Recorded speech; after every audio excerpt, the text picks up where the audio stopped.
Lots of you asked already for this topic for quite some time. Now it's here, a lesson about Plusquamperfekt, the past perfect tense. German only has 6 tenses. German has only 6 tenses. So compared to other languages, German is easier in terms of tenses.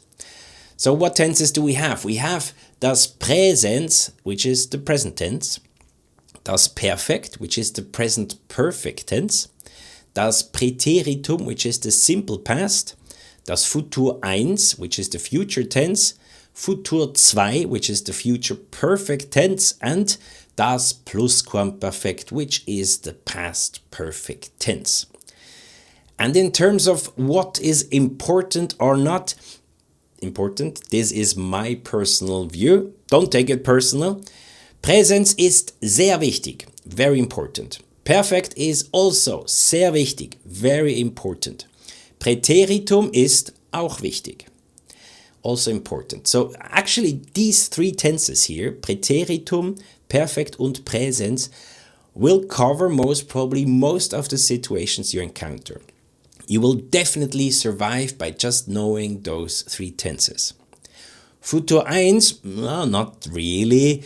Futur 2, nope. Und Plusquamperfekt, also not really. Why do I say this? First of all, I'm from Switzerland. And in Swiss German, we do not have Plusquamperfekt. We just use perfect, normal present perfect tense. Secondly, even as a mother tongue speaker of Hochdeutsch from Germany or Austria, for example, they also barely use Plusquamperfekt in spoken German. That's important. In spoken German, you will probably never hear it. You will see it in text, you might need it for exams, but in spoken German, it's not common at all. And now you might be thinking, Luzi, so why should I watch this lesson? I just want to be able to speak German. Then you don't need it. Just go down to the description and you will find more useful videos there for you. But actually it is very simple. Plusquamperfekt is not difficult and it won't take long to explain you. And Plusquamperfekt is a B1 topic, and I can happily announce this now that our new B1.1 course is online on our website. So if you are learning German by yourself, or you taking classes, maybe B1 classes or higher, but it's getting difficult and you need an additional help. You need a resource where you can go to anytime and anywhere and practice and learn anytime and anywhere. And therefore our online courses might be a perfect fit for you. All our online courses, they have a complete textbook with listening exercises, writing exercises, reading exercises, lots more vocabulary, of course, lots of worksheets where you can practice what you learned in the lesson, and of course also a flashcard app. You will find the link down in the description, or just head over to yourgermanteacher.com, where you also find lots of free resources for your German language journey. Let's go back to Plusquamperfekt. As mentioned, you will see Plusquamperfekt in texts, in books and newspapers. So in written German, Plusquamperfekt is something you will come across. You might also need it for B1, B2 or higher level exams. And there is one important conjunction which needs this tense, Plusquamperfekt. More about this at the end of this video. But first, where is actually this Plusquamperfekt situated on a timeline? We start in the present, das Präsens, the now. In the future, das ist Futur 1 zum Beispiel, this is the future tense. And then we have, of course, past tense, which is in German Präteritum oder Perfekt. And as you can see, Präteritum and Perfekt is on the same line. This means they can be used for the same thing. Perfekt is mostly used in spoken German und Präteritum mostly in written German. Und das Plusquamperfekt is actually something which happens even before the things happen in Präteritum or the Perfekt. So this is used to tell the reader or listener, mostly reader, that whatever happened in the past, if you have two events, one happened before the other, then you can use this Plusquamperfekt. So just to emphasize that two things which happened in the past, one happened before the other, Plusquamperfekt is kind of happening before, so it's further away from the now. Let's go to the grammar, die Grammatik. We take a simple sentence in perfect, present perfect tense. Ich habe gestern eine Tasche gekauft. Yesterday I have bought a bag. Now here we have the auxiliary verb habe and das Partizip zwei gekauft. And this is what you need to build the present perfect tense. An auxiliary verb and das Partizip zwei of the main verb. This works also for this sentence. Ich bin gestern ins Kino gegangen. Ich bin gestern ins Kino gegangen. Yesterday I went to the movies, or literally, yesterday I have gone to the movies.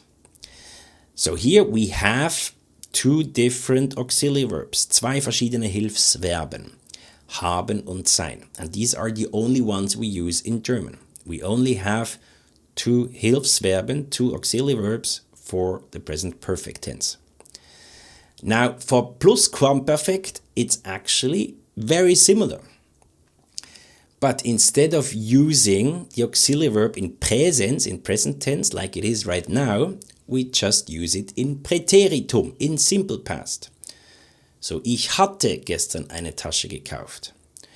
Ich bin gestern ins Kino gegangen. Ich bin is Präsens. For Plusquamperfekt, you would need to change it into Präteritum. Ich war gestern ins Kino gegangen. And that's the whole magic. That's it. And now you have two sentences, perfect sentences in Plusquamperfekt. So the only thing you have to keep in mind is the auxiliary verb. In Perfekt, we use the present tense. Ich habe, du hast, er, sie, es hat. Ich bin, du bist, er, sie, es ist. Und for Plusquamperfekt, we use the Präteritum. Ich hatte, ich hattest, du hattest, ich war, du warst, er, sie, es war. And everything else in the sentence stays the same, exactly the same. If you're not sure about when to use the auxiliary verb haben or when to use the auxiliary verb sein, we do have a video up in the card here which helps you with this topic.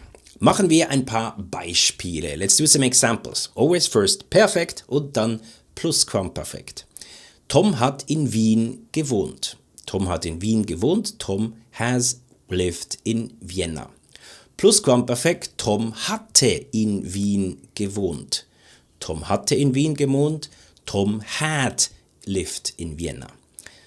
So in English translation for past perfect tense is also exactly the same. It's also had. So instead of have lived, it's had lived. Er ist dort oft Rad gefahren. Er ist dort oft Rad gefahren. Imperfekt becomes im Plusquamperfekt. Er war dort oft Rad gefahren. Another one. Ich habe einen Tisch gekauft. Ich habe einen Tisch gekauft. I have bought a table. Plusquamperfekt. Ich hatte einen Tisch gekauft. Ich hatte einen Tisch gekauft. Tom und Lisa sind nach Paris gezogen. Tom und Lisa sind nach Paris gezogen. Tom and Lisa moved to Paris. Plusquamperfekt. Tom und Lisa waren nach Paris gezogen. Tom und Lisa waren nach Paris gezogen. Had moved to Paris. Habt ihr gestern bei Tom gegrillt? Habt ihr gestern bei Tom gegrillt? Did you guys, ihr, plural, grilled at Tom's place yesterday? Hattet ihr gestern bei Tom gegrillt? Hattet ihr gestern bei Tom gegrillt? That's the Plusquamperfekt. Antwort: Nein, wir sind zu Hause geblieben. Nein, wir sind zu Hause geblieben. Im Plusquamperfekt: Nein, wir waren zu Hause geblieben. Nein, wir waren zu Hause geblieben. No, we had stayed at home. As mentioned, there is one important conjunction that needs and always takes Plusquamperfekt, which is this nachdem. And more about this nachdem you will learn in the next video, in this video here. Vielen Dank fürs Zuschauen. I hope you learned something and of course I hope to see you again. Bis zum nächsten Mal. Tschüss und bye bye.